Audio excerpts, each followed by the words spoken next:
Sardar Patel educational institute द्वारा संचालित Shrimati MS. Lakhani कन्या विद्यालय की सभी छात्राओं का इस ऑनलाइन शिक्षण में मैं ज्योति बारिया स्वागत करती हूँ।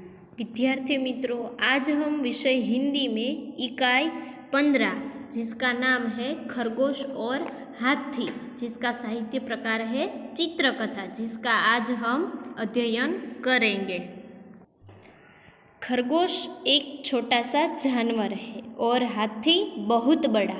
इस कहानी से खरगोश किस प्रकार अपनी समझदारी से हाथियों से अपनी रक्षा करते हैं, इसका वर्णन है। यह कहानी पंचतंत्र से ली गई है। एक जंगल में एक सरोवर था। जंगल यानी कि वन। सरोवर के किनारे गीली जमीन थी। गीली यानी कि पानी वाली। वहाँ बहुत से खरगोश रहते थे। खरगोशों के बिल जमीन के अंदर थे। खरगोशों के बिल यानी कि उसके घर जमीन के अंदर थे। वे दिन भर इधर उधर कूदते रहते, नरम नरम घास खाते। वह दिन भर इधर उधर कूदते रहते और नरम नरम यानी कि कोमल कोमल घास खाते। रात को अपने घरों में सो जाते। वे बहुत प्रसन्न रहते थे। रात को वह अपने अपने घर में जाकर सो जाते हैं और सुबह वह बहुत प्रसन्न यानी कि खुश रहते थे। उसी जंगल में कुछ हाथी आ गए। हाथियों के झुंड में कुछ शरारती हाथी थे। शरारती यानी कि बदमाश हाथी थे। वे अपनी सूंड से छोटे छोटे पेड़ तोड़ देते, पौधे कुचल देते। हाथियों के बच्चे खेल खेल में एक दूसरे से लड़ते। कभी एक छोटा हाथी नीचे होता तो कभी दूसरा। हाथी पानी से बहुत प्यार करते हैं। वे सूंड में पानी भर भर कर नहाते, फिर सरोवर के किनारे मिट्टी में लौटते यानी कि लेटकर बार बार करवटें बदलना। नरम जमीन उनके भार से दब जाती। साथ ही कई खरगोश परिवार भी दब जाते। इससे खरगोश बहुत दुखी थे। खरगोशों के सरदार ने एक उपाय सोचा। उपाय यानी कि युक्ति। कुछ चुने हुए खरगोशों के साथ वह हाथियों के सरदार के पास गया। कुछ दूरी पर बैठ खरगोशों के सरदार ने अपने अगले पांव उठाए। उसने उन्हें हाथ जोड़ नमस्कार किया। हाथी ने सूंड उठाकर नमस्कार का उत्तर दिया। खरगोश सरदार बोला, हम चांद के भांजे हैं। भांजे यानी कि भाणेज। चांद में आप हमारे भाई बंधुओं को देख सकते हैं। हमारे कुछ भाई धरती पर रहने आए हैं।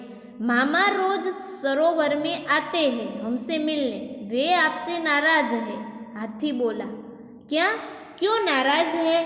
हमने क्या किया है? खरगोश बोला, सरोवर के समीप नरम मिट्टी में सुराख कर हमने अपने घर बनाए हैं। सुराख यानी कि छेद पाड़कर। आपके आने से सुराख दब गए, जिससे चंदा मामा के बहुत से भांजे दब गए। इसलिए वे आपसे बहुत नाराज हैं। खरगोश आगे बोला, वे रात को सरोवर में आएंगे और उन्हें यह देखकर अच्छा नहीं लगेगा। रात हुई। पूर्णिमासी का चांद निकला। पूर्णिमासी यानी कि जिस रात चांद पूरा गोल होता है, पूनम। हवा तेज थी। सरोवर में हल्की हल्की लहरें उठ रही थी। चांद लहरों के साथ साथ ऊपर नीचे हो रहा था। हाथी और खरगोश वहां पहुंच गए। खरगोश बोला, देखिए महाराज, चंदा मामा गुस्से से कांप रहे। कांप यानी कि क्रोधित होना। गुस्से से कांप उठना यानी कि क्रोधित होना।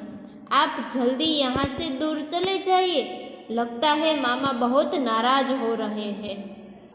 हाथियों के सरदार ने अपने झुंड की तरफ देखा। सभी डर गए थे। सरदार ने अपनी सूंड ऊपर उठाई। सभी हाथियों ने ऐसा ही किया। अब सरदार बोला, चमकते हुए चांद को हमारा नमस्कार। हम अपनी गलती मानते हुए आपसे क्षमा मांगते हैं।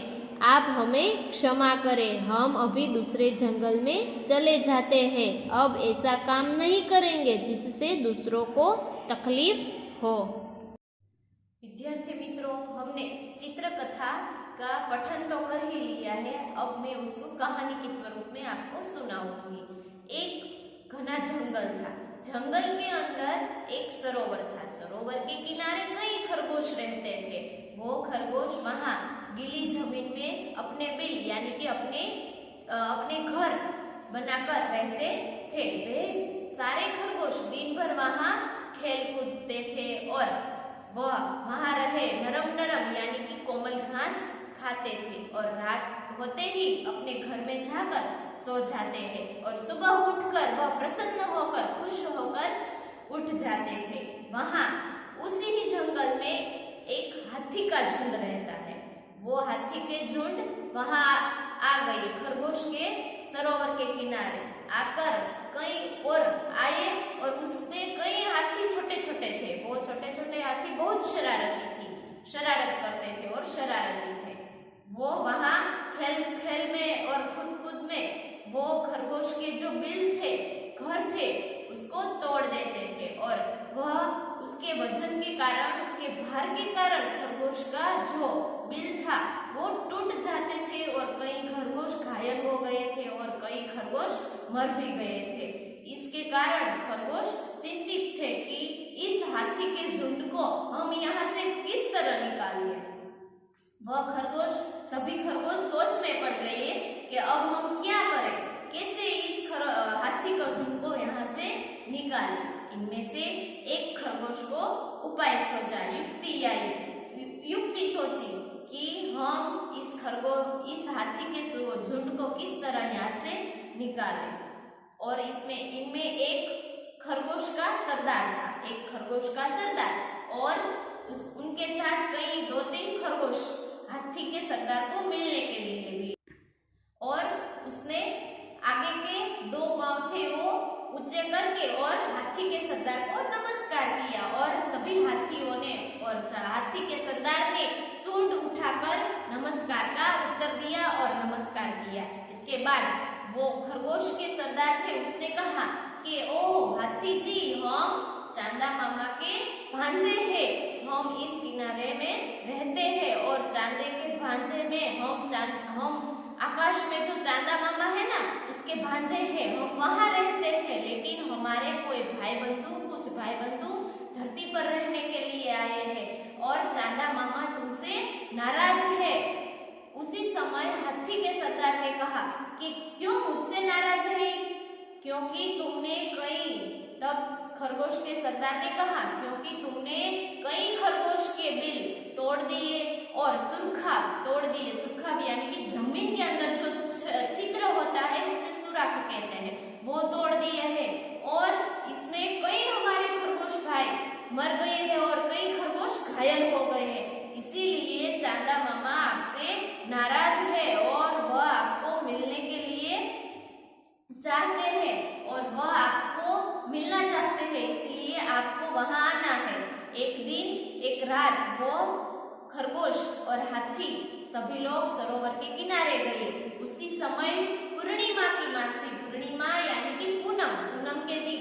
विद्यार्थी मित्रों, आपको पता ही है कि पूनम के दिन कितना बड़ा पूरा चंद्र हमें दिखाई देता है।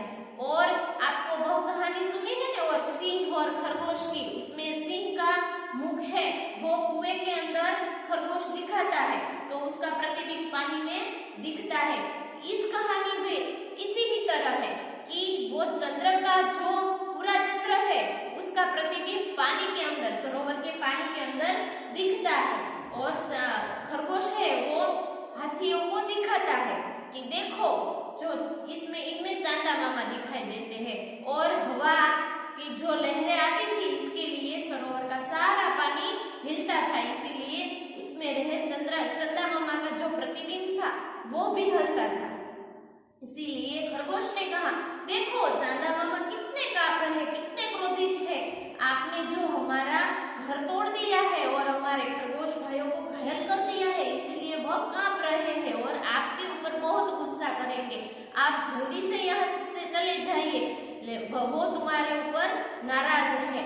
उसी समय सभी हाथियों के घबरा गए और सूंड उठाकर हाथी के सरदार ने भी सूंड उठाई और हाथी के सरदार ने पीछे मुड़कर देखा तो उसको पता चला कि सभी हाथी घबरा गए हैं और हाथी के सरदार ने चांदा मामा को नमस्कार किया और कहा कि अब हम यहाँ से चले जाएंगे, आप हमें क्षमा कर दीजिए, हम यहाँ से चले जाएंगे और अगली बार किसी को परेशान